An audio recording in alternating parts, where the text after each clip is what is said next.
Y pues sí, vamos a platicar, como vieron en los anuncios que estuvimos poniendo en la semana, algunas cuestiones interesantes sobre la monarquía, particularmente la monarquía británica, y por supuesto que también comentaremos un poco pues sobre la celebración que tenemos el día de hoy de la independencia de nuestro país, y vamos a ver de qué manera nuestro invitado nos ayuda a relacionar una cosa y la otra en términos de pues el impacto social que tienen las diferentes formas de gobierno y por qué se dan en los países. Y antes de comenzar y de presentar al invitado de hoy, me gustaría mandar un saludo muy cariñoso a mis queridísimos amigos del programa de YouTube de Malicia en el País de las Maravillas, donde por supuesto encabezados por la gran periodista Lupita Reyes cumplieron el día de ayer, me parece, 2 años de transmisiones en su canal de YouTube con muchísimo éxito. Y pues desde aquí les mando un abrazo, mis mejores deseos, Jonathan, Carlitos, René, por supuesto Paco, ¿quién más? A ver que no se me olvide, ya dije Carlos ya.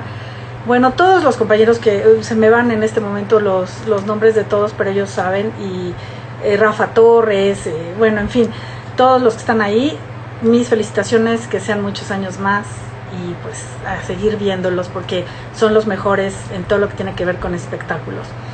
Y bueno, ¿qué les parece si para pues aprovechar el tiempo y aprovechar a nuestro invitado que está muy ocupado pero se dio la oportunidad de venir a estar acá con nosotros, les voy a contar un poquito de él antes de integrarlo a la transmisión? Y si tienen preguntas, perdón, por supuesto, vayan pensándolas, vayan enviándolas y con mucho gusto las haremos. Miren, él es mi queridísimo Humberto Pineda Acevedo. Él, fíjense qué interesante con todo lo que vamos a hablar, la trayectoria que tiene. Nació en Iguala de la Independencia, Guerrero, y estudió la licenciatura de abogado en la Escuela Libre de Derecho con la presentación de la tesis La decadencia del primer imperio mexicano y el levantamiento de la República Federal, breve estudio jurídico, con la cual obtuvo una mención especial por su examen profesional sustentado. Estudió la maestría en Derecho Constitucional en la misma Escuela Libre de Derecho, con el trabajo de tesis Legitimidad Constitucional de la Corona Británica en el siglo XX, reflexiones jurídico-políticas en torno a la reina Isabel II de 1952 a 1953, obteniendo 2 menciones especiales por la tesis y por el examen sustentado. Estudió la especialidad en Derecho Constitucional, alta formación en Justicia Constitucional y Tutela Jurisdiccional de los Derechos, en el Departamento de Derecho de la Universidad de Pisa, Italia. Entre 2014 y 2020, trabajó en la Escuela Libre de Derecho como director de la Biblioteca Felipe Tena Ramírez, además de haber sido editor de la revista de investigaciones jurídicas de la misma institución entre 2017 y 2020. Ha sido profesor en la Escuela Libre de Derecho, en el Instituto de la Judicatura Federal y en la Universidad Latina de América. También cuenta con publicaciones que versan fundamentalmente en la materia de teoría constitucional. Así es que, imagínense con ese currículum, pues, ¿qué les parece? Que le demos la bienvenida a Humberto Pineda Acevedo. Hola, ¿cómo estás, Humberto? Bienvenido. Hola Meli, ¿qué tal? ¿Cómo estás? Feliz y muy agradecida de que nos puedas acompañar en esta nochecita, siendo que también pues, andas ahí muy ocupado, pero gracias por aceptar la invitación. No te preocupes, ¿sí me escucho bien? Sí, te escucho bien, espero que nuestros amigos también nos comenten si te oyen bien o no, para que pues hagamos algún ajuste si es necesario, ¿no? Okay. Fíjate que pues me alegra mucho que estés aquí y aprovecho también pues para saludar a algunas personas también que están llegando. Llegó Tuti, cosa que me da mucho gusto. Te está saludando Catalina Acevedo desde Estados Unidos. Tuti ya dije, Guille, Ariel, Federico Kaiser, muchas gracias. Blanca Bello, Alex Cisneros también. Ah, sí, me estás recordando, mi querida Kat, de los felicitados, de los maliciosos felicitados, ¿verdad? Del País de las Maravillas, el súper gran Alex Cisneros, cómo no. Y bueno, Pues ya que saludamos a algunos amigos y seguiremos saludándolos más adelante, Humberto, pues yo te agradezco la presencia y mira, ahora que leíamos algo de tu trabajo y de tu desarrollo profesional, no hay duda de que pues eres la persona ideal para hablar del tema que yo había planeado desde hace algunas semanas. Por eso también quisiera aclarar que es un poquito casualidad que hoy que celebramos la independencia de México tengamos un tema que si bien no se trata de nuestro país, finalmente pues habla de cuestiones históricas y políticas que pudieran ser también interesantes de relacionar con nuestra propia vida jurídica y de gobierno, ¿no? Mexicano, porque obviamente hacemos la programación de los temas con muchas semanas de anticipación y bueno, pues ha coincidido que el día de hoy teníamos planeado hablar sobre esto de la monarquía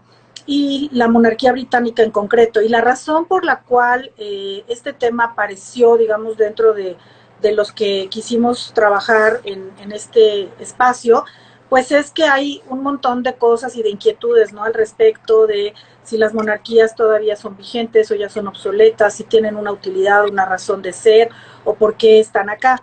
Entonces, yo empezaría, si me lo permites, nada más haciendo un pequeñísimo aporte pues desde el punto de vista de mi disciplina, ¿no? De la psicología y del psicoanálisis, y el por qué ha habido siempre un interés o hay una atracción de las personas por las figuras monárquicas, por qué todos los cuentos de hadas versan sobre príncipes, princesas, reyes, etcétera, y por qué llama tanto la atención hasta el día de hoy esta forma de gobierno, cuando todavía realmente es forma de gobierno o no, ya tú nos explicarás. Y una de las razones, pues, es la idealización. Uno de los grandes autores de psicoanálisis, que es Donald Winnicott, dice que porque los reyes y las reinas son la realización del sueño de todos, un sueño que todos tenemos, ¿no?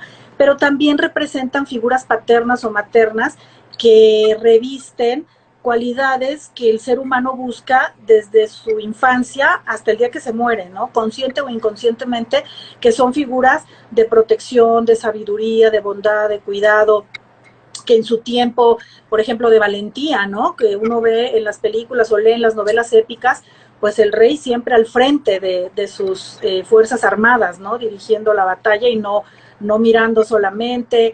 En fin, entonces sí hay una atracción y un interés particular por tener esas figuras y porque cubren ese sueño de todos, pero también esa fantasía de alguien que nos pueda cuidar, que nos pueda dirigir y que nos pueda sostener y mantener unidos.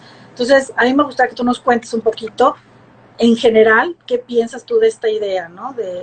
Primero, sé que dije muchas cosas, pero fundamentalmente te preguntaría, ¿la monarquía o las monarquías hoy en día son obsoletas o tienen un papel importante en la realidad? Bueno, ¿sí me escucho bien ahí? ¿Sí estoy bien? Yo te oigo perfecto. ¿Nos Perfecto. oyen todos? Sí, ¿verdad? Yo creo que sí, yo creo que sí. Muy bien. Pues hola, ¿qué tal? Buenas noches, buenas noches, Meli, buenas noches a todos los que estén conectados por ahí. Pues muchas gracias por la invitación.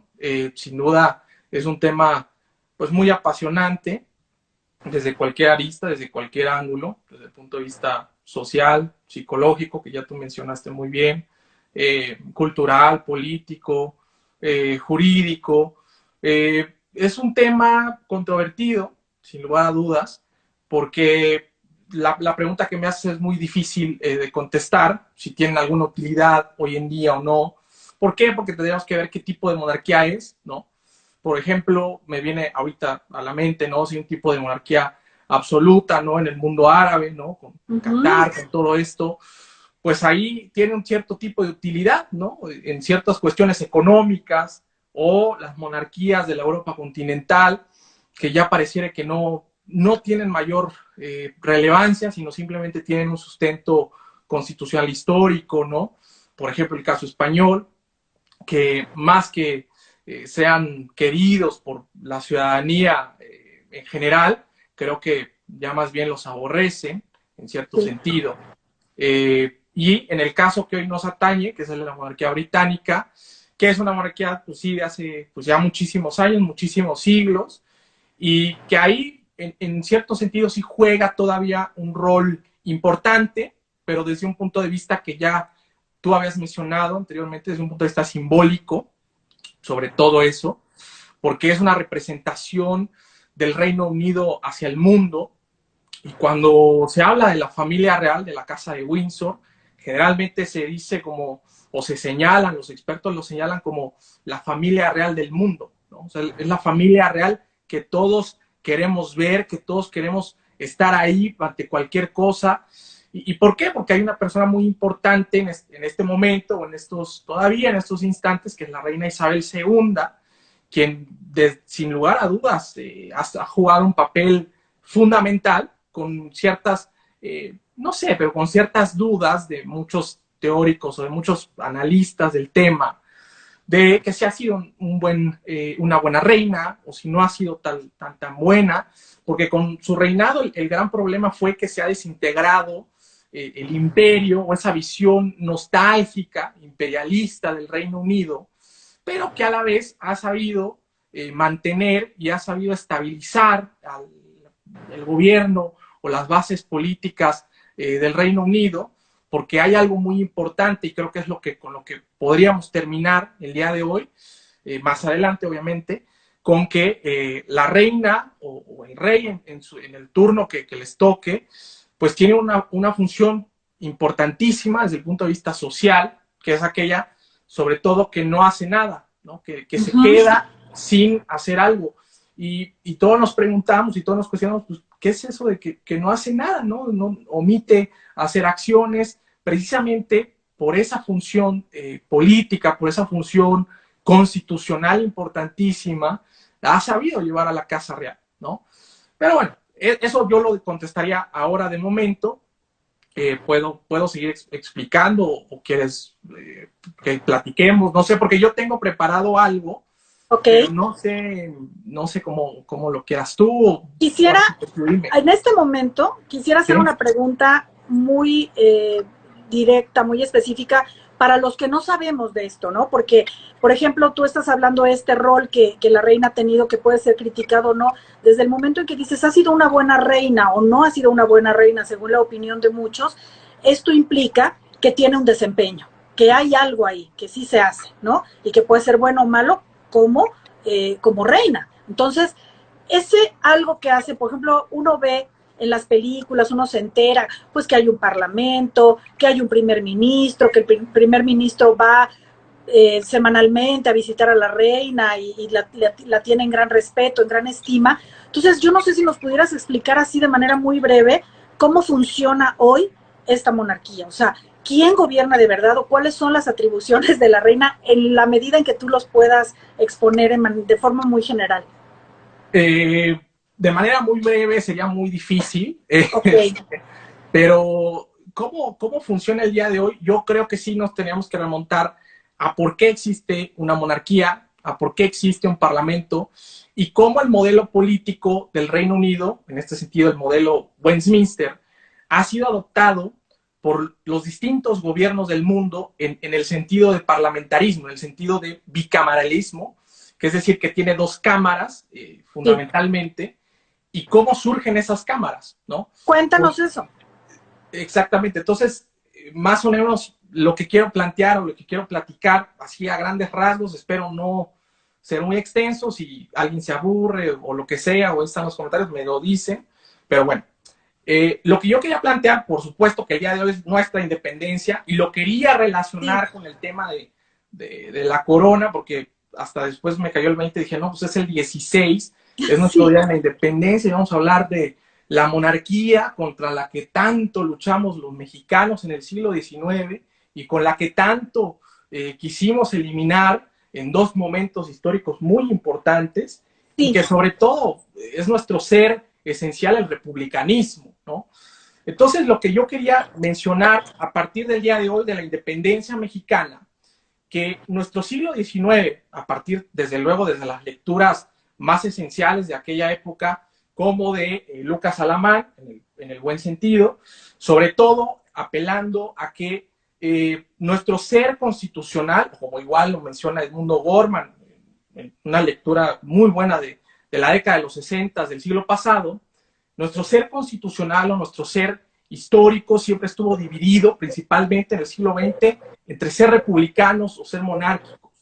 Es decir, a través de un análisis muy profundo o con mayor sentido en nuestra historia constitucional, siempre hubo una pugna necesariamente entre federalismo y centralismo, o federalistas contra centralistas, en aquel álgido año de 1824, bueno, desde el 23, y después una lucha feroz que va a pasar durante varias décadas de nuestro agitadísimo siglo XIX, para posteriormente pasar a una lucha entre liberales y conservadores, ¿no? Pero en esencia, en el fondo constitucional, siempre fue ese ser o esa manera de cómo podía desarrollarse México, si fuéramos republicanos o fuéramos monárquicos. ¿Quién debía tener el poder? ¿Una persona o un grupo de personas, una junta, una regencia, un congreso, ¿no? Que con el análisis no lo voy a analizar ahora, pero el estudio del Congreso mexicano es muy interesante en el siglo XIX, porque básicamente siempre se le achaca a que a la historia política mexicana, que siempre ha habido un hombre importante, en este caso los presidentes, ¿no? O el presidencialismo, y desde luego que no, el Congreso siempre tuvo un papel en el siglo XIX muy importante y que fue sostén y de alguna manera fue soberano, y tenía que luchar el presidente muchas veces contra el Congreso, tenía que luchar muchas veces políticamente. Esa visión se cambia hasta el siglo XX, cuando ya se le quitan facultades al Congreso, en cierto sentido con nuestra Constitución aún vigente, y se vuelve un presidente más fuerte, y después obviamente sabemos el experimento político que pasó con el partido hegemónico único, yo diría, por ciertos lapsos. Entonces, en esos años álgidos de México, estamos hablando hoy, 16 de septiembre, ¿no? Que hoy dijimos, dicen muchos, es la celebración de la independencia, ¿no? De la independencia mexicana.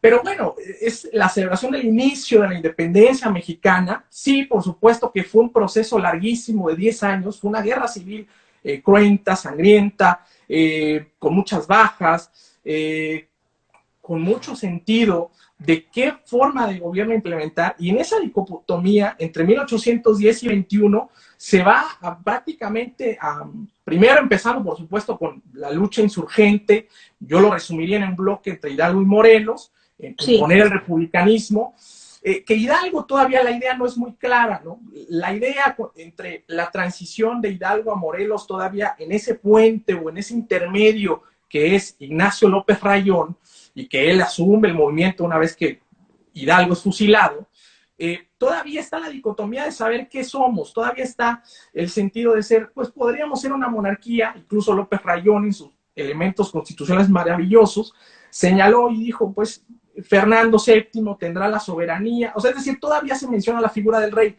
La institución del republicanismo o la forma de gobierno republicana realmente aparece ya hasta con Morelos, o sea, Morelos ya tiene la idea muy clara, e incluso cuando hay una serie de cartas muy importantes entre los años de 12 y 13, 1812 y 13, entre Morelos y Rayón, pues ahí se deja ver que básicamente Morelos le señala en una de ellas, le dice, hay que quitarse la máscara de la monarquía y hay que hacer una república, eso es lo que vamos a hacer. No queremos saber más de reyes, y es una cuestión, yo creo, de un sentido americanismo, o sea, es decir, lo que Estados Unidos de alguna manera estaba haciendo, porque ya lo había hecho Estados Unidos muchos años atrás, que de manera semejante, porque Estados Unidos tiene una tradición, ellos sí tienen una tradición británica, que querían parecerse y no, pero lo rompen con la figura del presidencialismo, lo rompen con el republicanismo, y Morelos de alguna manera trae esa idea, y por supuesto que esto se extiende hasta América del Sur, ya desde luego más adelante en todas esas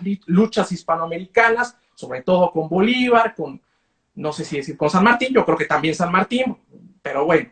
Entonces, de ahí se deriva que nuestro ser empieza a ser republicano, hasta que llega 1821, no voy a platicar más del caso porque creo que ya me extendí demasiado, pero lo voy a enlazar ahora al caso inglés, que hasta que llega 1821, ¿no? Con el caso de Iturbide, con el caso del imperio, y ¿por qué Iturbide? Desgraciadamente, ¿por qué llegamos a ser una monarquía? ¿O por qué México se inclinó hacia esa balanza? En ese contexto histórico, y que el día de hoy ha sido fusilado y ha sido de alguna manera denostado la figura de Iturbide, que ayer el presidente tuvo la posibilidad de decir viva Iturbide, porque dijo viva Guerrero, pues también debió haber dicho viva Iturbide, también lo debió haber dicho. Era el momento preciso, porque estamos en 2021, a partir de, me he dado cuenta y me he percatado que al menos el Congreso de la Unión, por medio de la Cámara de Diputados, sí ha llevado un proceso muy importante de conmemorar el bicentenario de 1821, lo que llaman como la consumación de la independencia, que realmente es la independencia, es decir, el 27 de septiembre y el 28 de septiembre es nuestra independencia, solamente que de alguna manera nuestra historia, cómo la hemos tratado de enseñar o cómo la hemos tratado de mostrar, siempre tenemos ese miedo de alguna forma por lo que pasó después, que ese es otro momento histórico, cuando Iturbide se proclama emperador, está bien, pero en el primer momento él es el verdadero libertador, él es el que libera México, él es el que entra un 27 de septiembre en la Ciudad de México por medio de la pluma, con los documentos que ya seguramente todos conocemos y que en algún momento vimos en la primaria, ¿no? Como el Plan de Independencia de la América Septentrional, o mejor conocido como el Plan de Iguala, en donde realmente está el pensamiento constitucional de Iturbide y están las bases de un México independiente, de un nuevo país. Y en ese nuevo país, pues lo que se va a denominar o lo que se va a conformar es un imperio, como él lo llama, una monarquía moderada, es decir, una monarquía constitucional, algo más o menos acorde a la idea que ya está funcionando o que está empezando a funcionar en España, con lo que había pasado en Cádiz, con lo que había pasado con Fernando VII, es decir, después de que Fernando VII de alguna manera desconoce la Constitución de Cádiz en el 14 y que después en el 20 realmente la vuelve a instaurar por una rebelión que hubo allá principalmente cerca de Sevilla y que de alguna forma vuelve la Constitución de Cádiz a restablecerse y vuelve a ser una monarquía constitucional España.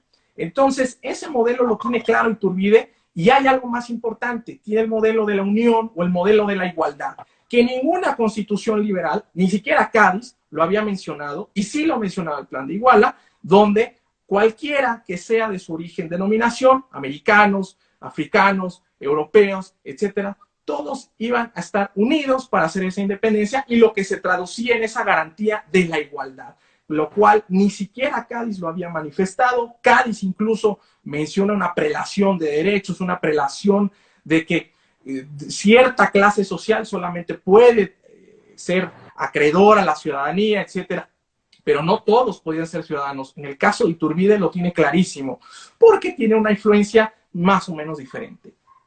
¿Y con eso qué me quiero referir? Pues bueno, aquí ya voy hacia el experimento inglés para desembocar en lo siguiente, en que todas estas luchas internas políticas de todos los países es normal, es natural, solo que en México lo hacemos más grande, decimos, no, es el imperio, qué malo fue, la república. Bueno, también Inglaterra lo tuvo, también Francia lo tuvo, España lo tuvo, o sea, todos los países, todas las potencias han tenido sus dicotomías, han tenido sus dilemas nacionales, ¿no? Y en Estados Unidos también lo tuvo. O sea, George Washington estuvo a punto de ser rey. O sea, bueno, no sé qué tan a punto, pero sí le propusieron, o al menos hubo alguna propuesta de tal vez ser un monarca, ¿no? Tal vez ser algo parecido a lo que había en Jorge III, tal vez, pero desde luego se refiere, o lo que pues digo, no me caen bien los norteamericanos, no me caen bien los estadounidenses, pero lo hicieron muy bien, lo hicieron muy bien. Primero hicieron su constitución, fundaron su república, fundaron su presidencialismo, y la gran virtud que tuvo Washington, pues fue ser el primer presidente, pero no solo ser el primer presidente, sino que una de las grandes virtudes fue que ese presidente de alguna manera tenía que limitarse a la Constitución, que de alguna manera ese presidente tenía que hacer o de alguna forma cómo funcionar los mecanismos constitucionales y cómo desenvolverse en ese contexto tan complicado, porque también había divisiones entre distintos partidos políticos, entre distintas corrientes políticas, y que lo que George Washington, fundamentalmente, después de su segundo periodo presidencial, una vez que se reelige, la Constitución estadounidense no prohibía la reelección. Entonces George Washington lo que hace y señala es no volver a ser presidente, y pues marca un precedente importantísimo para lo demás. La enmienda de la prohibición de la no reelección va a ser hasta ya en el siglo XX, con el experimento de Roosevelt, que él incluso se reelige 4 veces como presidente de los Estados Unidos. Entonces, El esquema en todos los países, en todos los estados, es cómo ser o cómo funcionar. Y en el caso inglés, pues de alguna manera, lo que se pudo haber influenciado o cómo fue esa evolución constitucional o cómo la podemos resumir es a través de una lucha de derechos y a través de una limitación del poder público del rey. Es decir, cuando nosotros hablamos de constitución, es muy difícil o a veces puede tornarse difícil cómo puedes intentar conceptualizar eso. Y yo lo digo por qué. Porque cuando nos enseñan, al menos a mí en la licenciatura lo que me enseñaron en su momento fue, pues hay constituciones escritas y no escritas. Bueno, o sea, eso me dice todo y me dice nada. O sea, ¿por qué? Porque eso marca mucho todos los procesos que existen, si fue una constitución codificada, si no es una constitución codificada, si hay costumbres, si hay convenciones constitucionales, que incluso en los países como nosotros, nuestra tradición, al menos que deriva de la Europa continental, que ha sido una serie de constitucionalismo marcada, por supuesto, por los documentos, por el papel, en donde están nuestros derechos, están las facultades, las obligaciones de las autoridades públicas, pero más allá del papel hay más cosas constitucionales, por ejemplo, lo que señala la Corte y que últimamente ha estado sumamente activa en nuestro país, ¿no? Entonces, ¿qué ha señalado la Corte? ¿Qué ha dicho la Corte? Pues eso también es constitución. ¿Qué otras cosas son constituciones? Ciertas costumbres, que nosotros le llamamos costumbres constitucionales, y en el caso inglés son como convencionalismos, son como convenciones, que son aquellas políticas, por decirlo de alguna forma, que no están escritas en ningún lado, que no están en algún papel, pero que se entiende como una práctica reiterada y que está bien arraigada y bien fundamentada para poder funcionar constitucionalmente y que exista una estabilidad. Entonces, en el caso inglés, para poder hablar de una constitución o para poder saber su evolución constitucional, pues ellos no tienen una constitución codificada, dependiendo de la teoría a la que te aboques. Algunos hoy actualmente ya dicen que hay una constitución codificada, y hoy en día, al menos también hay otros que dicen que todavía no la hay. Pero bueno, vamos a señalar o vamos a ponerlo en general porque no usamos bolas ni nada, que es una constitución no codificada. Es decir, no hay una constitución como la de nosotros, ¿no? Y aquí, no, ya la perdí, pero bueno, no hay una constitución mexicana, o sea, es decir, no hay una constitución escrita, no hay un documento en donde esté todo, ¿no? En donde queramos encontrar todo, cómo funciona nuestro gobierno, no lo hay. En el caso inglés no existe. Es decir, qué interesante. Lo que puede haber o lo que hay realmente es una serie de documentos fundamentales, hay una serie de leyes, por supuesto, en donde se marca todo lo relevante al gobierno británico, los derechos, las obligaciones, etcétera. Y esto se ha construido históricamente. Todo se ha construido históricamente. Entonces, cuando se habla de constitución, y yo creo que no solo en el caso inglés, yo lo diría en términos generales, porque siempre nos han enseñado mucho el modelo occidental, al menos el modelo de la Europa continental. A partir de la Revolución Francesa o a partir de la independencia de los Estados Unidos, ya hay constituciones, ya hay constitucionalismo moderno. Sí, hay un constitucionalismo moderno, pero para hablar de constitución se habla desde la antigüedad, se ha hablado desde Atenas, siempre, con Sócrates, con Platón, siempre. Hay estudios de donde hay una constitución, o hay una serie de constituciones que pues van a ir moldeando y que precisamente deriva de eso, cómo conformar políticamente un gobierno, cómo conformar una comunidad política, cómo hacerla funcionar, cómo puede funcionar a partir de ser una democracia, a partir de ser una monarquía, a partir de ser una república, una aristocracia, o una tiranía inclusive, si se va a lo muy radical. Entonces, Inglaterra nace bajo esos fundamentos, nace el constitucionalismo bajo los fundamentos clásicos, y se puede resumir todo esto bajo las limitaciones de los derechos y bajo principalmente, sobre todo, que más que nada hacia el rey o hacia la figura del monarca en turno, que realmente sí ha tenido un peso importante, relevante, fundamental, pero que fue moderándose poco a poco. No hay un escenario o no hay un episodio histórico en concreto, en el caso británico, que podamos decir, con este suceso se ha limitado el poder del rey. No lo hay. O sea, por ejemplo...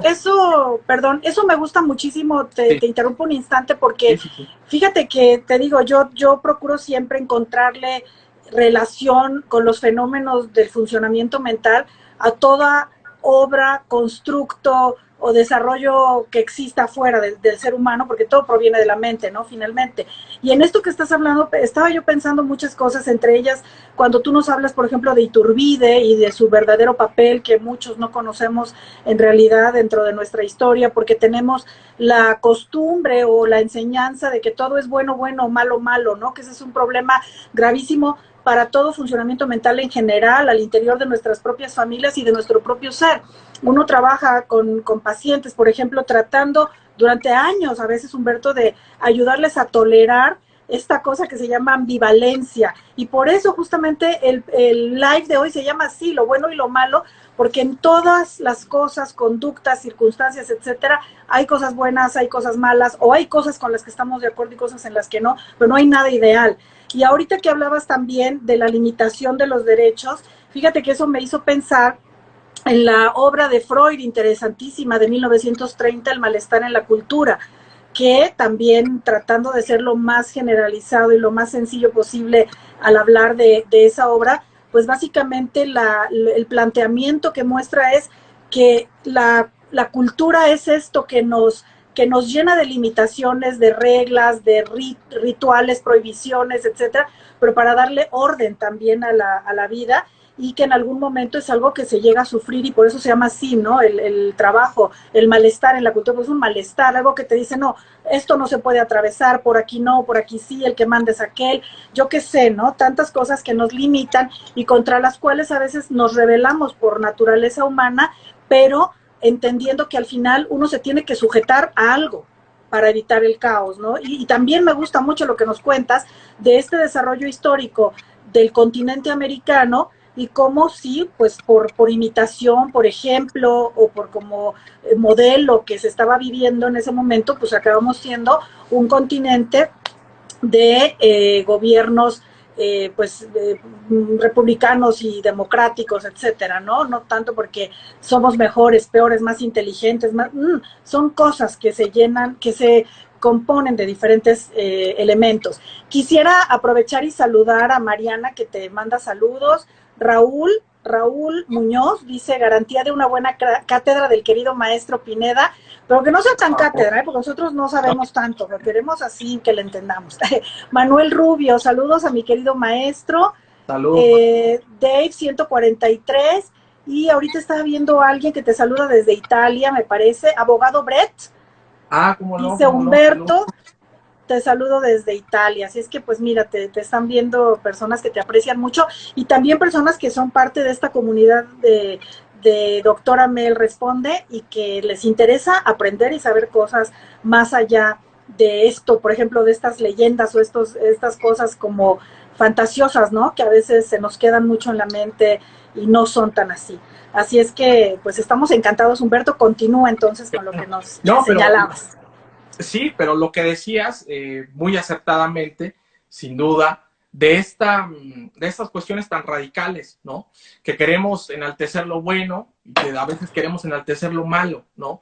No es lo mismo hablar de un liberal de 1821, hablar de un liberal de 1857. No es lo mismo hablar de un sexenio, no sé, supongamos de Lázaro Cárdenas, al sexenio de Echeverría. No es lo mismo, jamás va a ser lo mismo. Todo se tiene que ajustar a su contexto, ¿no?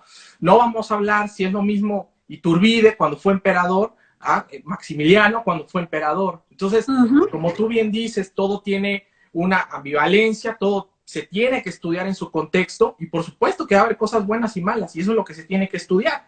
Y por ello, en esa evolución constitucional de Inglaterra, pues también hay cosas buenas y cosas malas. Lo más bondadoso, yo diría, de ese constitucionalismo es la lucha por los derechos y esa limitación de los derechos, es decir, las limitaciones de las prerrogativas monárquicas. Y como te lo decía, no hay un episodio en concreto que podemos decir, ya con esto se limitó al poder del rey. No, ha sido un experimento constitucional a lo largo de muchísimos años, y que lo podemos decir de manera muy breve o de manera muy general, tratar de señalar algunos sucesos, ¿no? Por ejemplo, en 1215, estamos hablando del siglo XIII, estamos hablando todavía del medievo, que cuando a mí me molesta mucho cuando la gente señala y dice, no, es que el medievo es el oscurantismo, el medievo no pasó nada. No, claro que pasó. O sea, fue un renacimiento de ciertas cuestiones desde el punto de vista jurídico, desde el punto de vista social, porque rompió con toda una tradición antigua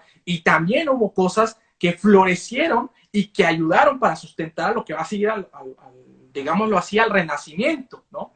Entonces, en ese medievo, pues, en aquel año de 1215, cuando en aquel momento Juan Sin Tierra, o como se conoce, John Langland, realmente abusó de sus facultades como rey, lo voy a englobar de manera muy general, abusó de sus facultades como monarca y de alguna forma los principales aliados o los principales, lo que se conocía en aquel momento como los señores feudales, los aliados del rey, pues lo van a limitar, lo van a bajar de alguna manera de su trono, por decirlo de alguna manera metafórica.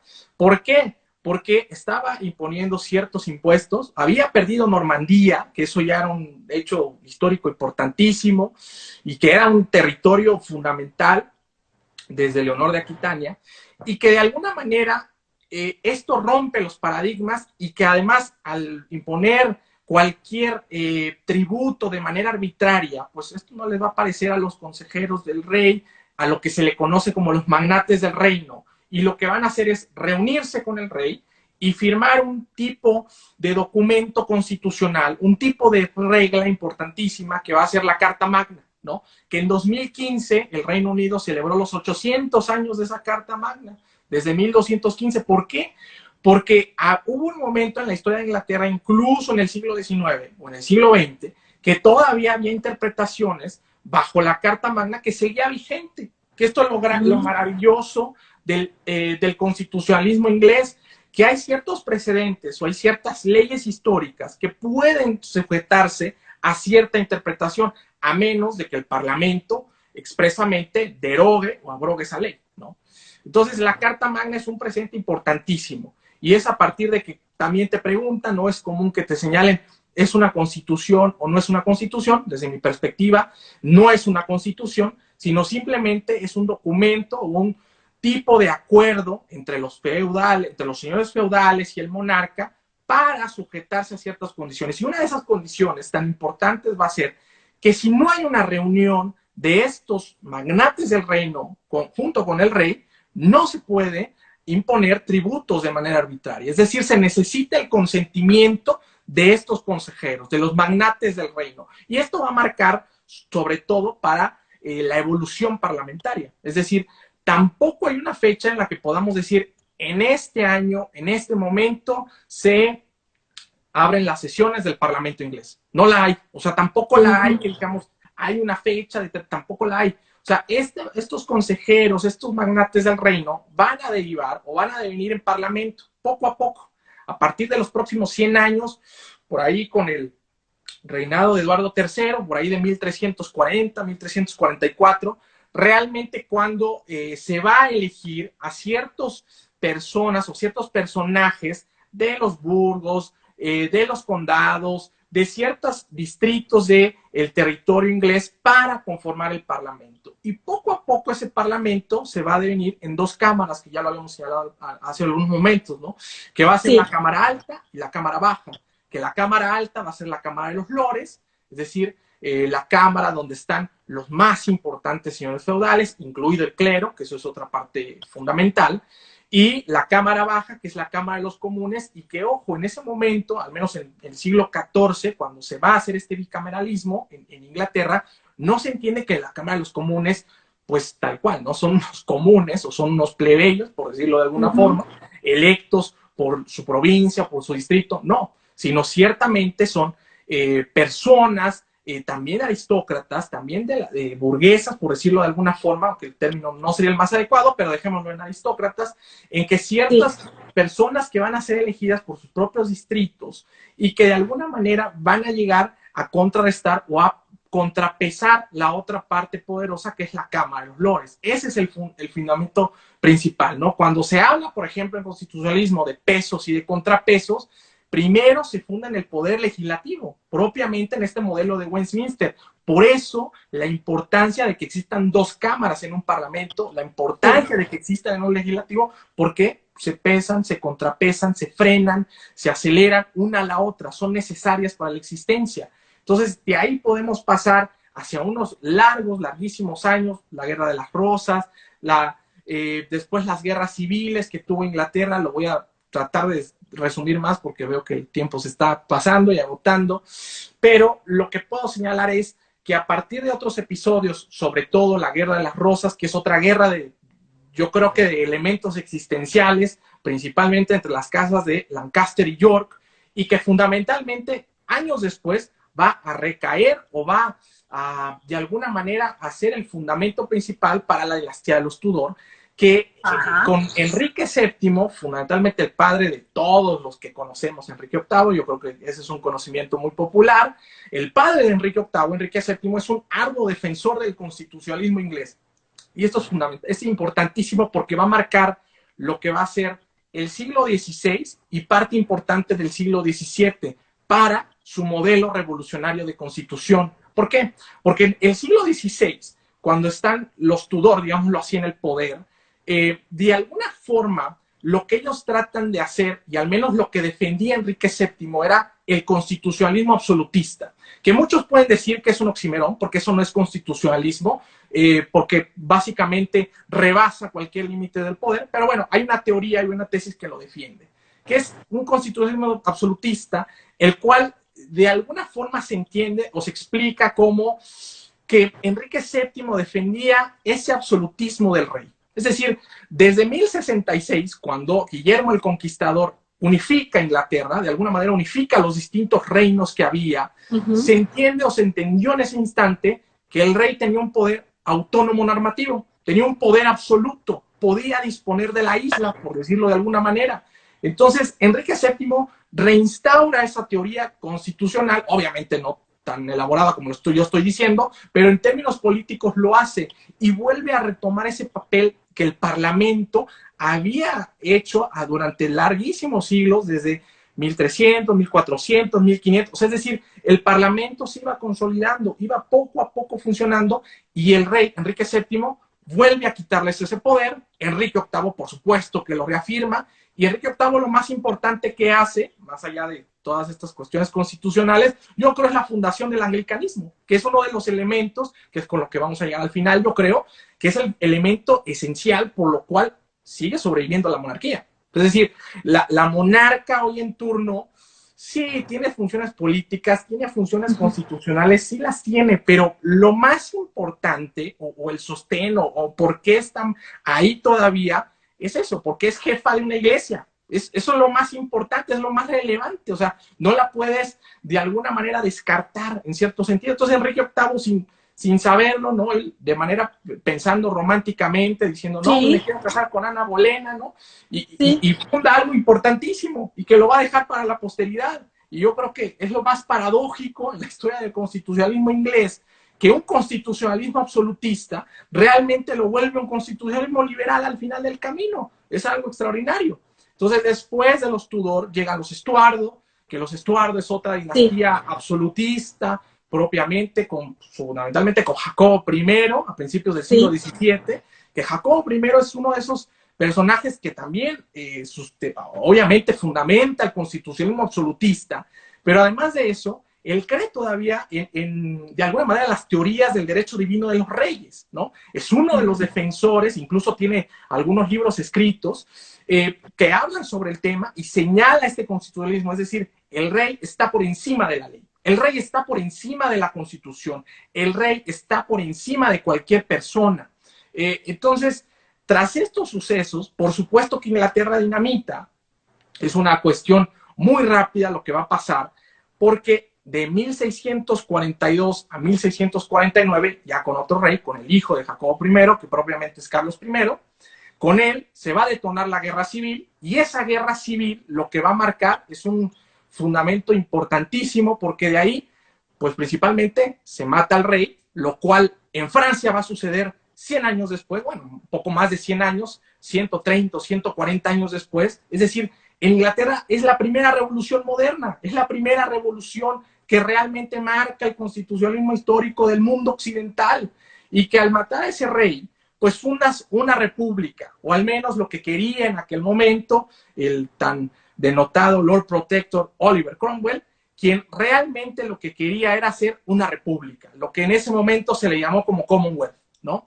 Sí. Y en ese instante, cuando muere Cromwell, porque esto es interesantísimo, que muere él, el poder no se puede sostener, no puede haber institucionalmente hablando bases para sostener este poder republicano, por decirlo de alguna forma, no la hay. Hay muchas divisiones incluso entre diversos parlamentarios, hay muchas divisiones políticas y de alguna manera ese poder, como se le llamaba el Lord Protector, o ese poder ejecutivo, de alguna forma, la sucesión es a su hijo, ¿no? Hay un método de sucesión que se le pasa el poder a Richard Cromwell y Richard Cromwell no lo puede mantener, no es lo suficientemente políticamente fuerte. Entonces, lo que sucede es que, digo, en términos muy coloquiales, lo corren y van a traer otra vez a la dinastía de los Estuardo, van a traer a un hermano de Carlos I, a Carlos II, y Carlos II va a ser el siguiente rey. Lo que va a pasar después, ya para no alargarme más, lo que va a pasar es que va a llegar otra revolución, va a ser la Revolución Gloriosa de 1689,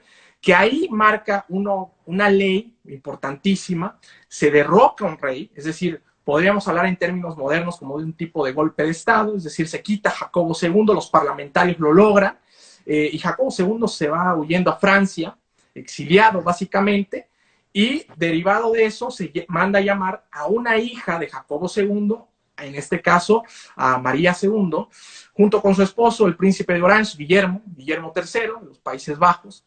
Llegan a Inglaterra y en el momento en que quieren asumir la corona o los invitan a asumir la corona, precisamente es bajo el fundamento o bajo la condición de que firmen una ley, que firmen una regla. Y esa regla es lo que se conoce como el Bill of Rights inglés. Y ese Bill of Rights, de alguna manera, más allá de los derechos que mantienen y todo, es importante en la historia constitucional porque de ahí marca un declive a toda la corona británica, a todo el poder real, porque estás condicionando a alguien que asuma la corona a través de la firma de un documento, a través de la firma de una regla. Entonces, está señalando fundamentalmente varias cosas. Una, que en el Parlamento se resume todo el poder, es decir, que el Parlamento verdaderamente ahora va a ser el que va a actuar políticamente y que el rey va a quedar sujeto a ese Parlamento, que por ello va a marcarse o va a señalarse como una monarquía parlamentaria, ¿no?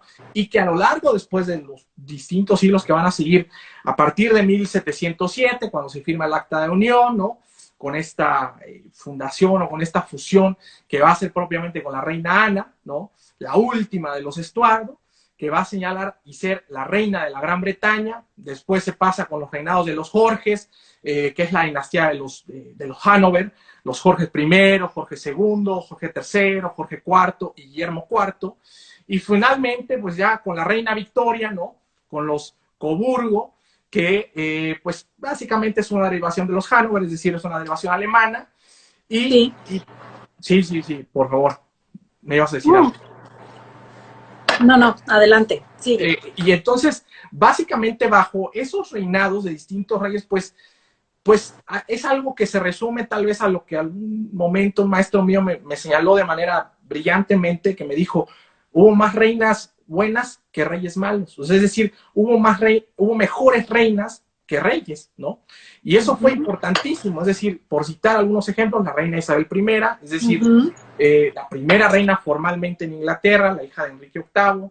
Después, la reina Victoria, que es básicamente todo el siglo XIX, si quieres hablar de Inglaterra, es la reina Victoria, es la referencia obligada, la referencia señalada.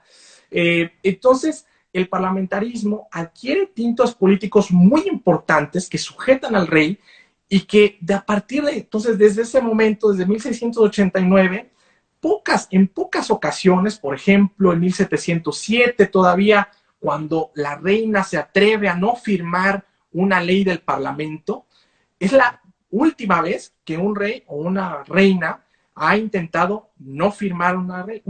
O sea, es la última vez, nunca más ha pasado en la historia.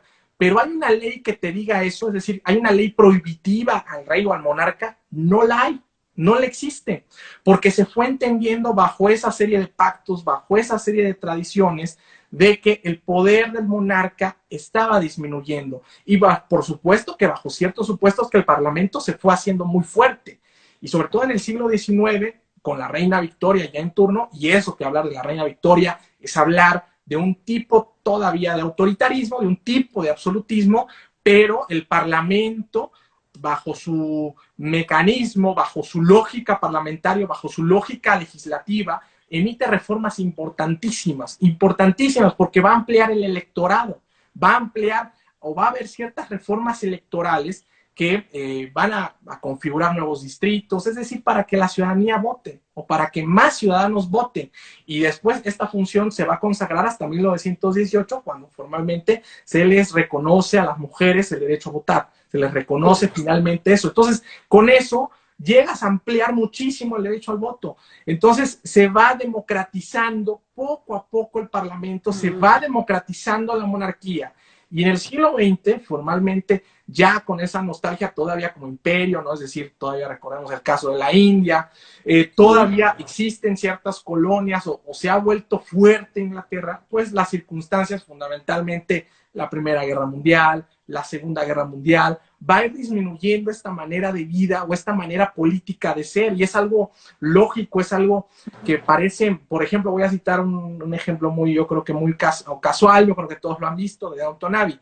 Más allá de las historias románticas, que bueno, a mí no me interesan de la serie, sino lo más importante de la serie, lo fundamental, es la vida estamental.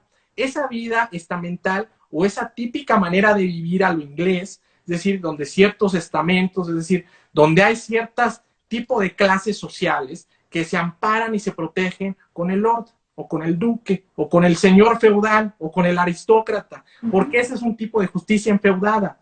Ese tipo de vida va a ir disminuyendo en Inglaterra, era lógico, era normal bajo las circunstancias de un siglo XX explosivo, es decir, Primera Guerra Mundial, Segunda Guerra Mundial, dinamita ese proceso, dinamita esa vida vieja, por decirlo de alguna manera, ese antiguo régimen, y pues a la que le va a tocar todo esto, pues es a la reina Isabel II, ¿no?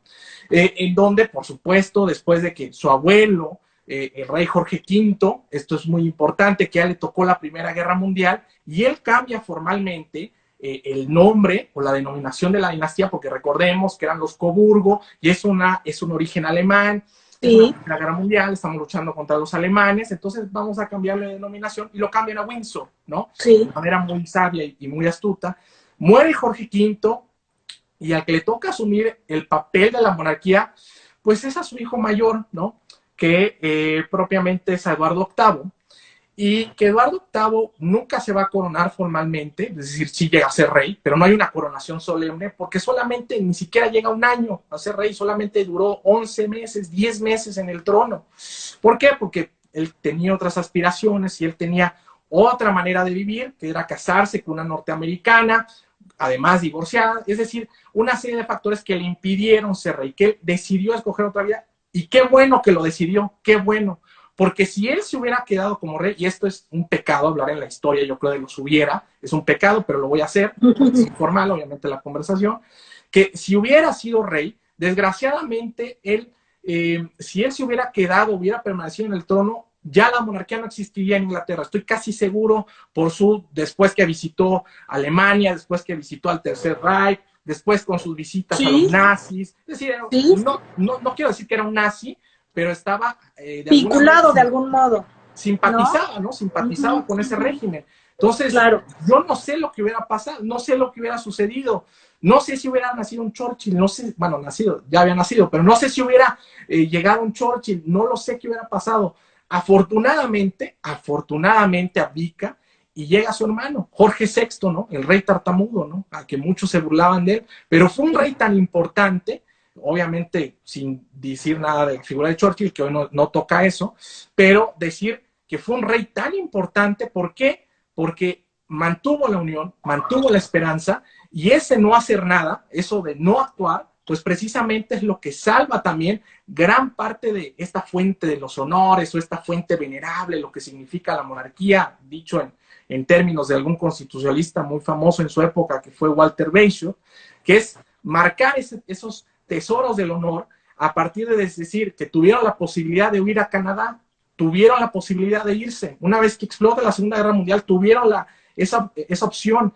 Y afortunadamente lo que sucedió fue que se quedó en Buckingham, se quedó a pelear, por decirlo de alguna manera, se quedó al lado del pueblo inglés, por decirlo de alguna forma, Y la monarquía, pues, en ese momento, pues, resalta, resurge, renace, pero paradójicamente, cuando Isabel II, la actual reina, asume la corona, pues, paradójicamente resulta que el reino o el imperio inglés se empieza a desmoronar, empieza a fragmentarse, y era algo normal, era algo natural. Es decir, hay algo muy importante que creo que los ingleses hicieron, más allá de esta fragmentación que existió, que fue dar las independencias de alguna manera, pero mantenerlas atadas a un símbolo real, que es lo del Commonwealth británico, que es la gran idea que a partir de 1926 y 1931 la idea va funcionando, va naciendo, es decir, hacer un tipo de Commonwealth, pero que se va a formalizar hasta 1949, todavía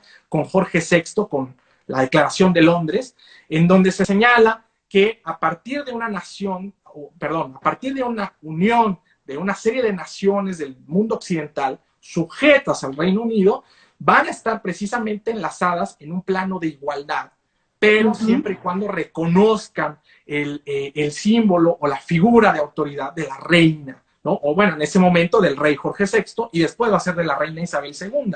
Esta manera de pensarlo, es decir, que después, obviamente, y esto fue precisamente por la independencia que sucedió en la India, que realmente mantener a las colonias de alguna forma, esa manera de pensarlo políticamente es brillante. Es decir, tú sigue promocionando mi modelo inglés, tú sigue promocionando mi modelo político de vida, pero eres independiente, te doy la independencia.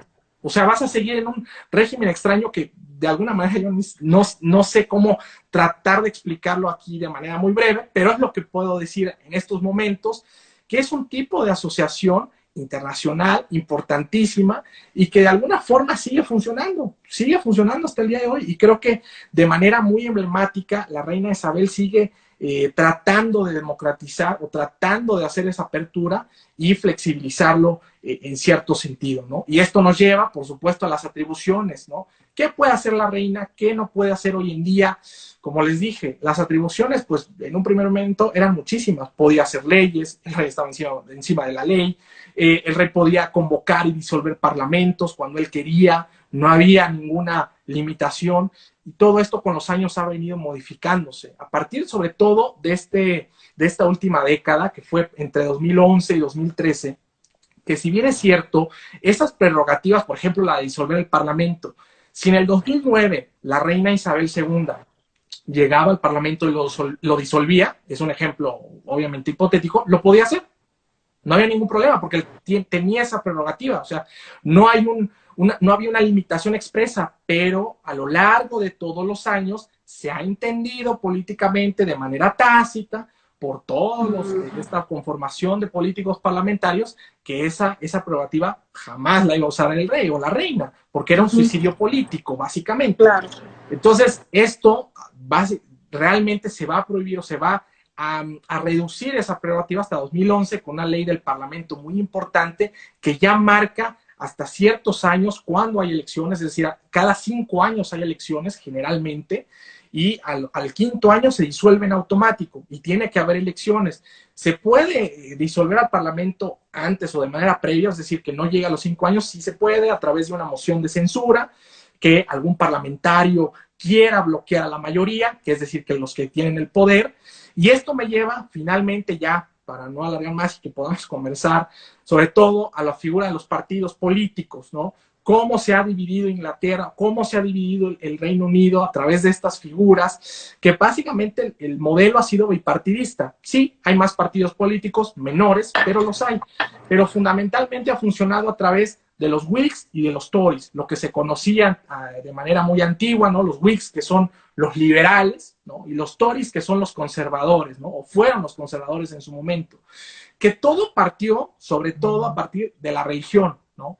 De la religión que fue fundamental en el siglo XVII, cuando estaba en plena lucha del anglicanismo, y sobre todo que Jacobo II, que era un católico, llegó a ser rey. Entonces, esa lucha o esa pugna que hubo religiosa, pues fue fundamental para dividir a los partidos políticos.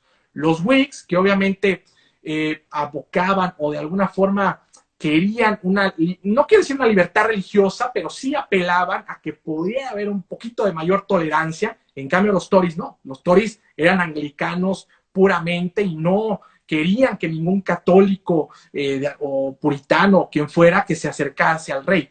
Entonces, de ahí se parte una división importante y estos partidos políticos van a evolucionar. Hasta el día de hoy, digo, no es lo mismo, pero lo resumo de manera muy general, hasta el día de hoy que son los laboristas y los conservadores quienes realmente se disputan las mayorías o las minorías parlamentarias, ¿no? Y básicamente yo creo que por ahora puedo decir eso. Bueno, yo quisiera nada más preguntar porque no sé si alguien, primero te diría que los tienes a todos callados, nadie dice nada, nadie pregunta nada, pero todos están aquí, sé que están encantados, fascinados, lo explicas maravillosamente bien, de verdad. La figura del primer ministro, ¿cuándo surge? ¿Y cuál es, digamos, igual yo sé que es difícil de explicar así en palabras sencillas y brevemente, pero más o menos, ¿cuál es su relación, digamos, con la reina? ¿Es meramente ceremonial esta cuestión que uno ve a menudo en las películas, que llega, lo recibe, no se sienta hasta que ella y bla, ¿no? ¿Cuál es la verdadera relación? Pero sobre todo me gustaría muchísimo que nos cuentes cuándo surge, ya nos has explicado lo de las cámaras, pero la figura propiamente del primer ministro, cuando pasa, antes de que lo digas, dice Diego, que le está pareciendo súper interesante, Diego Román. Magnolia bueno. También anda por acá. Adiós. Bueno, en fin, mucha gente que está encantada, de verdad, Humberto. Estamos felices de tenerte. Entonces, a ver, el primer ministro.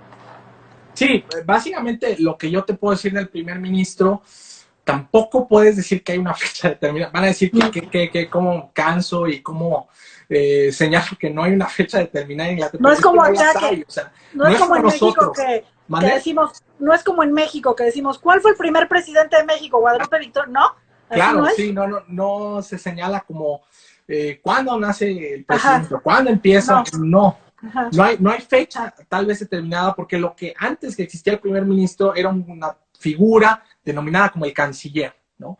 Lo que hoy que el canciller se traduce como alguien que ve en los asuntos de las relaciones internacionales o las relaciones exteriores de un Estado, ¿no?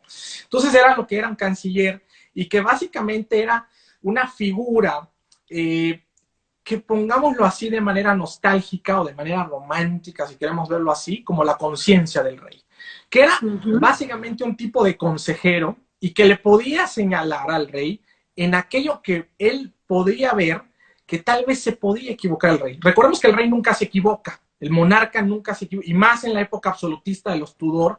Claro. Por ejemplo, me recuerda al cardenal Wolsey, que es de los más famosos, que es básicamente es esa labor, aconsejar al rey, saber cómo manejar una regla. Por ejemplo, hubo un momento en que estos cancilleres, en cierto sentido, también manejaban los tribunales reales, es decir, el poder judicial, esa es otra cosa interesantísima y que no lo había mencionado en el caso inglés, que siempre estuvo resumido o unificado o concentrado más bien en el poder ejecutivo, es decir, desde el punto de vista de la monarquía, y el que lo manejaba era el canciller, y también estuvo en el parlamento en ciertos periodos o en ciertos años, sobre todo cuando estuvo Edward Coke de parlamentario, por allá del siglo XVII, porque no hubo poder judicial independiente. O sea, es decir, los tribunales, la justicia como se impartía, siempre predominó, al menos en nuestra, digámoslo así, en nuestra concepción moderna, desde la sede parlamentaria,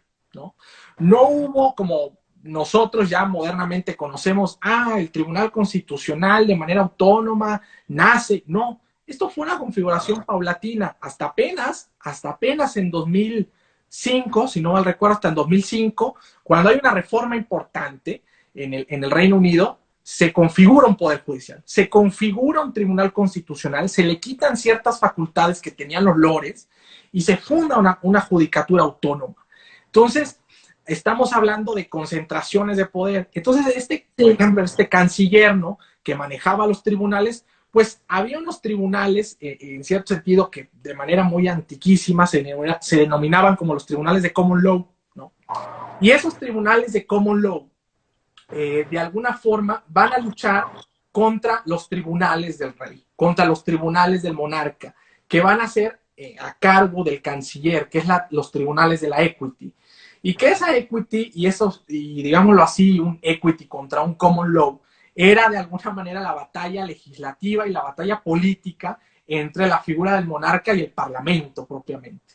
Entonces el canciller se encarga o empieza a encargarse de eso, ¿no? De manera muy simple, muy sencilla, pero hay veces o hay cancilleres que absorben muchísimo poder, ¿no? Como el caso de Wolsey, como el caso en su momento de Moro. Es decir, hay cancilleres que logran obtener un poder importante. Pero, ¿a partir de qué momento podemos decir hay un primer ministro conformado por vía parlamentaria, como hoy sucede, ¿no? Hoy lo que pasa o lo que realmente pasa en Inglaterra es que un primer ministro se elige por vía parlamento, es decir, no hay una elección directa de los ciudadanos, eso es una regla esencial y fundamental, no es una elección como nosotros, ¿no? Cuando elegimos a los presidentes, no, es totalmente distinta. En el régimen parlamentario surge del parlamento y surge propiamente de quien tiene la mayoría. Es decir, los ciudadanos lo que pueden participar de alguna manera indirecta en esa elección es a partir de elegir a sus miembros parlamentarios, elegir a sus miembros del parlamento, ¿no? A partir de esa elección, quien obtenga la mayoría, supongamos que el día de hoy son los conservadores, ¿no? Está ahí Boris Johnson, que a partir de ahí nace el primer ministro, es decir, a partir de esa primera mayoría. Entonces, ¿cuándo realmente? Yo creo que a partir de finales del siglo XVIII, principios del siglo XIX, cuando realmente hay un primer ministro configurado, cuando realmente se puede hablar de que es electo por el Parlamento. Porque antes realmente la costumbre, digámoslo así, o la convención, era que el monarca lo elegía directamente. O sea, es decir, tú vas a ser mi canciller, vas a ser mi conciencia, de alguna forma decirlo así, vas a ser mi consejero, y esta regla, o no hay ni siquiera tampoco una ley que lo mantenga o que lo diga, a partir de este momento, se va a elegir un primer ministro vía parlamentaria. No la hay. O sea, se va a entender en un determinado momento, por ahí de 1750, 1760, que realmente, sobre todo con los Jorges, que con los reyes jorgianos, que además de ascendencia alemana, pues al principio no entendían el inglés. Entonces, eso puede significar algún mito o lo que sea, pero al no entender el inglés, pues van perdiendo poder político. Por supuesto. Van descuidando las funciones reales, no les va a importar tanto. Por eso Jorge III pierde las colonias americanas, las perdió. No quiero decir algo, pero pues yo creo que le faltó sagacidad, ¿no? Entonces las pierden, va perdiendo facultades, no les interesa mucho. Entonces, a partir de ese momento es cuando el canciller o este nuevo primer ministro empieza a funcionar desde el Parlamento. Es decir, el Parlamento ahí agarra otra facultad o concentra otro poder más y pues de alguna manera yo creo que así podría decirse, ¿no? Muy bien. Te voy a hacer unas preguntas así en 2, 3 palabras rápidas que nos están poniendo aquí. Diego dice, no sé si esto ya lo contestaron, pero se refiere a que qué época te parece o te llama más la atención de toda la historia del Reino Unido, ¿no? ¿Qué época te parece a lo mejor la más rica o la más interesante en términos generales a ti, en lo personal? ¿A mí? La que Ajá, a ti.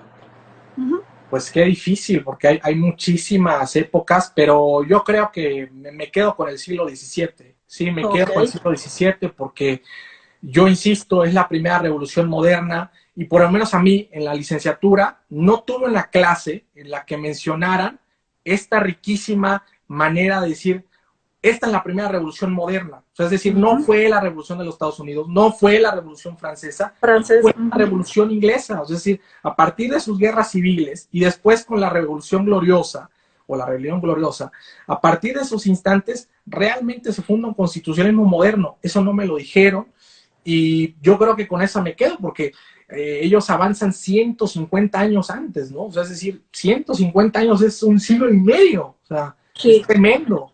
Sí, muy bien. Otra chiquita rápido, así de breve. Esta no, a lo mejor no sé, pero te la están preguntando, que un poquito de chisme dice Ileana, que si los reyes sufrieron enfermedades por temas de consanguinidad. En Inglaterra particularmente, no lo sé, no se sabe, ¿no? Gran cosa. ¿Tú qué sabes al respecto? Mira. ¿Sí tenían mucha cercanía consanguínea? Mira, la verdad que, bueno, a mí no me gustan los chismes porque ya eso para mí ya no es académico y ya es otra cuestión, otro rubro que alguien más lo estudia. Pero yo creo que más allá de Inglaterra, yo creo que en todas las monarquías existieron enfermedades consanguíneas. Es decir, no, ¿por qué?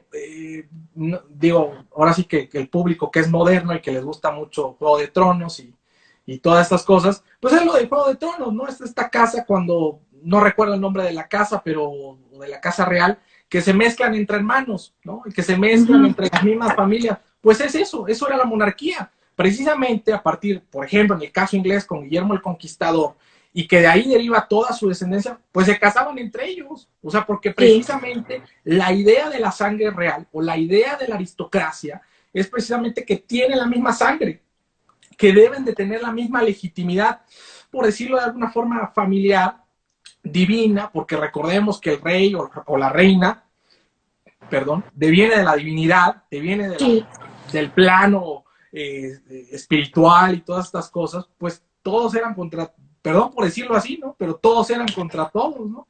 La reina Victoria era la tía de todo mundo. Sí. Ah, sí, mira, aquí dice Diego Román, que le encanta lo poco que sabe sobre la temática y la época victoriana. Y aquí hay una pregunta, a ver, ojalá que la puedas contestar cortito, porque ya vamos a cerrar el live, para que no se haga muy largo y luego no lo van a querer ver de repetición.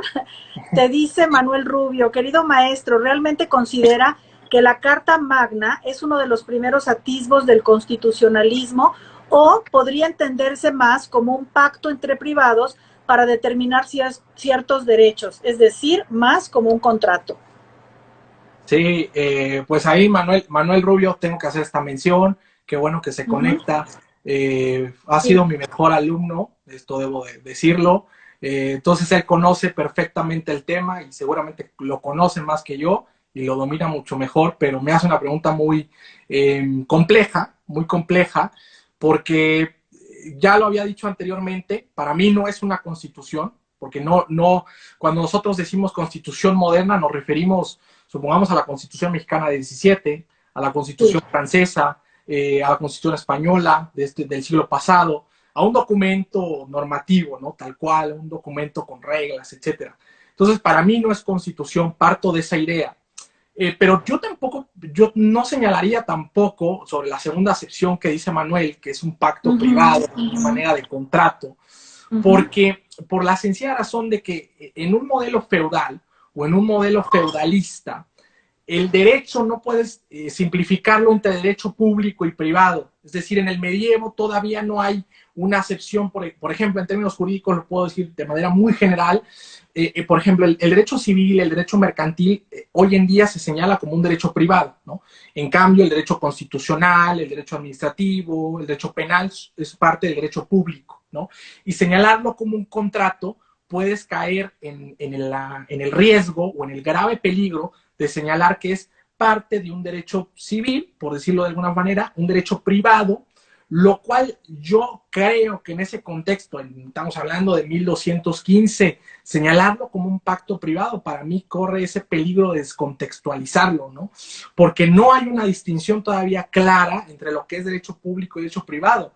Todo se resume a ciertas reglas, a ciertos derechos, a ciertas limitaciones, y que ese documento propiamente se configura para formar parte de la evolución histórica del constitucionalismo inglés, ¿no? Yo creo.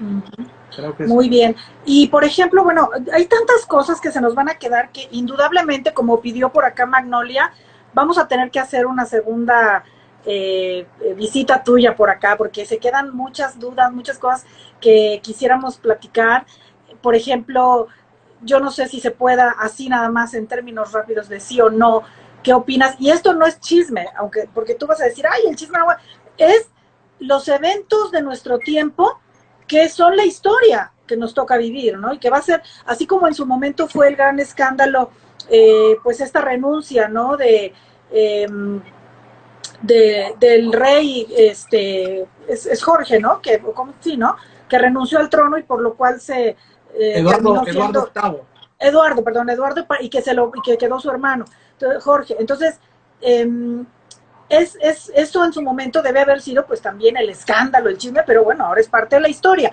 Entonces, Y qué ¿crees bueno tú? que renunció, insisto. Qué bueno, ajá, entonces Qué acá bueno que apareció Wally Simpson, de verdad, lo digo en serio. la historia quizá pudo ser diferente, ¿no? Entonces, qué padre pensar esas cosas desde la óptica ahorita que a todo el mundo le llama mucho la atención, este relajito, yo digo que se traen el príncipe Harry, Meghan, que se quitan, que se van, pero a mí me pareciera, digo, dentro de mi infinita ignorancia acerca del tema, que no tiene relevancia en realidad alguna, no sé, tú ¿qué dirías en Eh, ese sentido? Fíjate que yo acostumbro leer diariamente, siempre en las mañanas, el Telegraph, a mí me gusta mucho, y siempre leo una editora eh, muy buena, muy puntual, que se llama Camila Tomney, y que realmente ella es la que se lleva, la que dirige la parte editorial de la familia real, ¿no? El Telegraph siempre ha sido considerado un diario muy conservador inglés, en cierto sentido, al contrario de The Guardian, que es más progre, por decirlo de alguna forma. Pero el Telegraph me gusta porque te señala estas cuestiones reales que al mundo no le interesa, ¿no? Y tú lo señalaste muy bien. O sea, a México puede decir como que, pues, no parece relevante. En cierto sentido, yo creo, para en el contexto y en la geografía exacta del Reino Unido, sobre todo Inglaterra, porque Escocia ya con Nicola Sturgeon ya quieren otra vez hacer referéndum y salirse de ahí. Yo creo que a la propia parte inglesa sí les interesa y les importa mucho. Incluso ha habido unas encuestas últimamente o recientemente en donde ha subido más la popularidad de la familia real, ha subido más la popularidad de la reina y ha subido precisamente gracias a Harry y a Meghan. Ha subido porque a pesar de sus declaraciones no muy atinadas, yo diría, en todas estas que hizo con Oprah y todo lo que han dicho, Sí. más bien se ha referido como un término de esa fragilidad o de esa flexibilidad. Y yo no puedo asumir, por ejemplo, hubo un evento cuando se reveló la estatua de la princesa Diana apenas, por su aniversario, por conmemorarla, estaban los dos, estaba Harry y estaba William. Y creo que se notan las dos personalidades perfectas, ¿no? Qué bueno que Harry es el segundo, porque si fuera el primero, esto sería un caos de nuevo. Y bueno, en tiempos modernos, yo creo que ya otra vez sucumbiría la monarquía. Pero qué bueno que es el segundo, porque ahí se denotan las personalidades de cada uno, ¿no? Y mi mamá, ya ves que mi mamá es una gran observadora de los detalles, y ella me lo hizo saber, porque yo no lo había, cómo estaban ellos de alguna manera opcionados en el evento, ¿no? Uno con, obviamente, muy formal, que era William, ¿no? Que va a ser el próximo rey, y el otro muy relajado, muy flexible, con el traje abierto, que no le importa. Esa manera de ser a los ingleses les molesta. ¿Por qué les molesta? Porque el cargo de estar en la familia real, porque es un cargo público, o sea, para ellos no es como estar en el Ola o estar en la revista no sé qué, no, o sea, es un cargo público, porque es estar ante la solemnidad y ante el establecimiento de tener ciertos derechos y cierta responsabilidad, que esto es lo más importante, porque, por ejemplo, en el caso de Eduardo VIII, sobre todo, sacrificó su responsabilidad que a él le tocaba. Y eso, por supuesto, que a cualquier inglés jamás se lo va a perdonar, porque precisamente para eso estás, porque ciertas responsabilidades son para ti, y esto parecería como un discurso muy democrático, vaya la redundancia en una monarquía. Pues sí, precisamente porque es eso, porque cuando asumes un cargo, es porque tienes una responsabilidad de por vida y no te puedes zafar de ello. Entonces lo que hace Harry es zafarse de responsabilidad y zafarse de esos deberes que para él, por supuesto, son fastidiosos, que por supuesto que para él, por lo que veo, son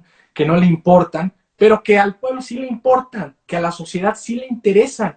Y por esas acciones que él toma, y por ello digo que afortunadamente subió la popularidad de nuevo de la reina, increíblemente subieron. O sea, y más con todo lo que ha sucedido últimamente, pues Harry está allá del mal que del bien, creo yo. Desde esa perspectiva, va la redundancia, desde esa perspectiva. Sí, sí, porque sí hay algo que la reina siempre ha respetado y llevado de manera muy brillante, sinceramente yo así lo creo, pues es este sentido del deber y el honor, ¿no? Y como tú bien dices, yo también coincido que son valores que cuando no se han experimentado y no se tiene eh, digamos, un fundamento interno que permita eh, darles ese peso, es fácil criticar y decir, pero es que ya esa viejita, y no, son cosas que van mucho más allá de todo eso y creo que es una de las, justamente de los distintivos, ¿no? Del ser humano frente a otras especies y niveles, ¿no? Es como un constitucionalista de muy convocado que se llama Vernon Mokdaynor, que dice y señala, para entender el constitucionalismo inglés, para entender la historia constitucional de Inglaterra o la historia de la monarquía y su relación con la Constitución, es necesario estar en un club y formar parte de ser un socio por más de cientos de años. Si eres parte de ese club por más de cientos de años, por supuesto que vas a entenderlo por diversas costumbres, por diversas actitudes, por diversos hábitos. Y si no formas parte de ese club, no lo vas a entender. Exactamente. Entonces, te digo, es lo que decía también, lo que señalaba hace un rato hablando del libro, bueno, de la obra de Freud, El malestar en la cultura, que para algunos esa cultura y toda la normatividad y todos los límites, todo lo que nos rodea y que nos forma como sociedad, para unos es aquello que te somete, que te aliena o que te reprime, mientras que para otros es lo que te organiza, lo que te contiene, lo que te protege y lo que te permite desarrollarte y crecer en seguridad. Así es que, pues sí, es así. Humberto se nos está, creo que yendo un poco, ¿no?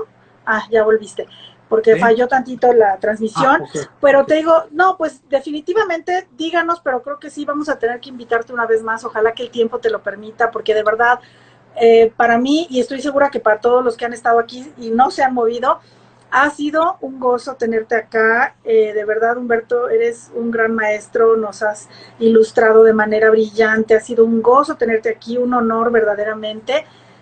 Te lo agradezco muchísimo y no sé si quieras agregar algo para cerrar tu presencia con nosotros que ha sido tan enriquecedora y valiosa.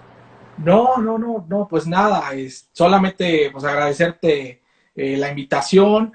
La verdad que estaba muy nervioso porque nunca había estado en Instagram en vivo, entonces no sabía cómo funcionaba realmente esto, pero pues bueno, siempre lo que se usa es el Zoom y todas estas otras plataformas, pero dije, pero pues, igual, ¿no? ¿Qué tal las cuestiones técnicas? Pero no, creo que estuvo muy fácil sí.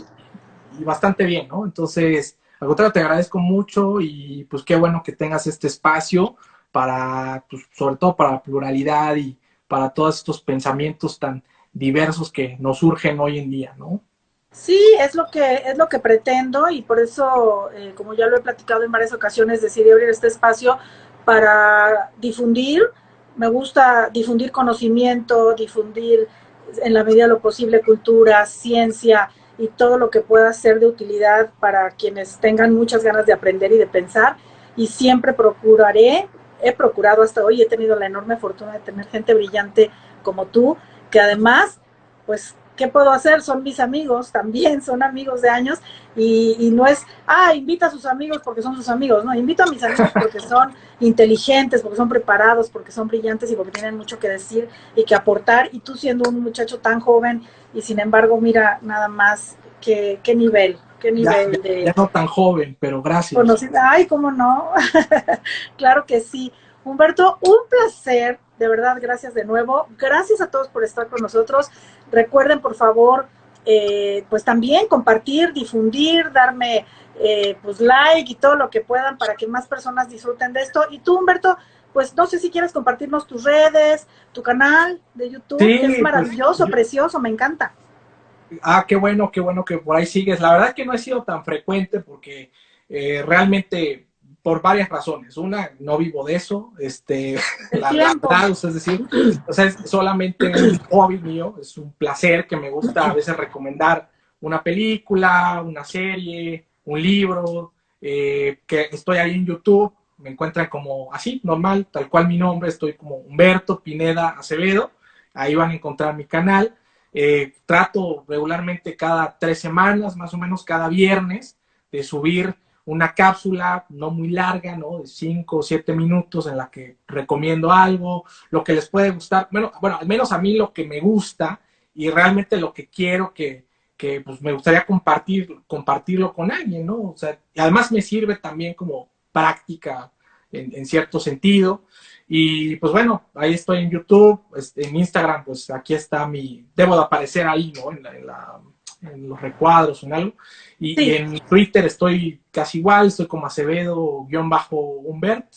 Entonces ahí me pueden encontrar cualquier cosa, cualquier comentario, dudas, sugerencias, pues estoy a la orden y a la disposición. Muchas gracias, así será. Y pues nos veremos muy pronto de nuevo por aquí. A ustedes, gracias otra vez por acompañarme y nos vemos el próximo jueves. Bye. Gracias, bye.